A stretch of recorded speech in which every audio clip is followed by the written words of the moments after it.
Самарқан мемлекеттік ветеринария медицинасы, шаруашылық һәм биотехнологиялар университеті Нүгіс филиалында студент жастардың бос уақытларын мазмұнлы өткеру мақсатында 2025 жылдың апрель-май айлары аралығында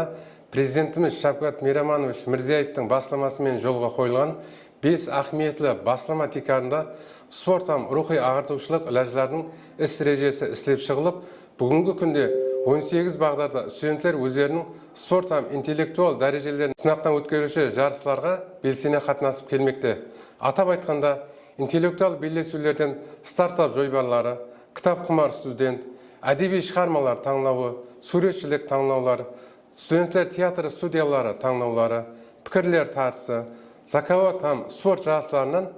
волейбол, стол теннисі, шахмат шашка, стритбол, мини-футбол, және де әр жылы дәстүрге айланған халқымыздың милли мақтанышы болған милли күрес спорт жарыстарын шөлкемнескендік жағдайда өткеріліп атыр. Жоғарыда атап өтілген спорт һәм рухи ағартушылық ләжлардың, студент жастардың бос уақытларын мазмұнлы өткеру қана қоймастан, оларда әр тәрәплеме, білімлі, ілімлі, физикалық жақтан саламат әулет болып жетілісуінде үлкен ахметке ие деп ойлаймыз. Таңдауларда жеңімпаз болған студенттер филиалымыздың студенттерді материал жақтан қолдау қуатлау қоры есебінен қаржылай қошаметленіп барылмақта.